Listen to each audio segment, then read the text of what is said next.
அருமையானவர்களே, இந்த நாளிலும் அவனுடைய வார்த்தை நான் இடத்திலே கொண்டு வருகிறேன். என்னாகும் 23:23 வசனம் சொல்லுகிறது, யாக்கோபுக்கு விரோதமான மந்திரவாதம் இல்லை, இஸ்ரவேலுக்கு விரோதமான குறி சொல்லுதலும் இல்லை.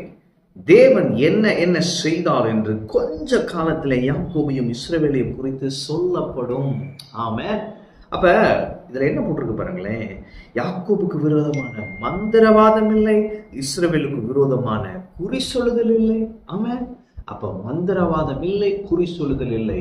இதை ரெண்டை நம்ம புரிஞ்சுக்கணும் பாருங்க. ஏன்னா நாம் கர்த்தருடையவர்கள். கர்த்தருடையவர்களாகிய நமக்கு மந்திரவாதமும் செயல்படாது, நமக்கு விரோதமாக குறி சொல்லுதலும் செயல்படாது. இன்னைக்கு நிறைய பேர் பயந்துட்டு இருக்காங்க பாருங்க. கிறிஸ்தவங்க இயேசுவை அறிந்து இயேசுதான் ஆண்டவர் என்று ஆராதிக்கிற நாம் அநேக நேரங்களிலே இந்த பில்லி சூனியம், மந்திரவாதம் இதற்கு பயந்து கொண்டிருக்கிறோம். ஒரு எலுமிச்சை பழத்துல குங்குமத்தை வெட்டி வச்சா பயங்கரம் பாருங்க. ஆண்டவர் சொல்றாரு, உனக்கு விரோதமாக உருவாக்கப்படும் எந்த ஆயுதமும் வாய்க்காமல் போகும். ஆமென்.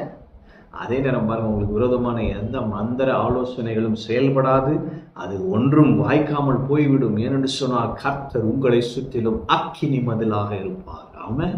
அப்ப குறி சொல்லுதலும் இல்லை, மந்திரவாதமும் இல்லை. இதை புரிந்து கொண்டால் அடுத்த ஸ்டெப் என்னவா, தேவன் என்னென்ன செய்தார்னு கொஞ்ச காலத்துல சொல்லப்படுமா. அப்ப கொஞ்ச காலத்துல எல்லாம் மாறப்போகுது.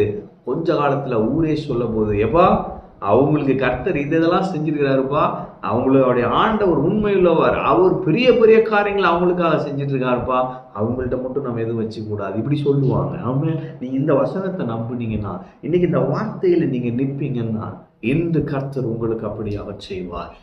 நாட்களிலே கர்த்தர் அப்படியாக செய்வார். இனி வரும் காலங்களில் கர்த்தர் அப்படியாக செய்வார். தேவன் என்ன செய்தார் என்று உங்களை குறித்து கொஞ்ச காலத்திலே சொல்லப்படும். உங்களுக்கு விரோதமான மந்திரவாதம் இல்லை, உங்களுக்கு விரோதமான குறி சொல்லுதலும் இல்லை. தைரியமாயிருங்கள், கர்த்தர் பார்த்துக் கொள்வார். கர்த்தர் உங்களோடு இருக்கிறார். ஆமென். கர்த்தர் உங்களோடு இருக்கிறார். கர்த்தர் உங்களை ஆசீர்வதிப்பார்.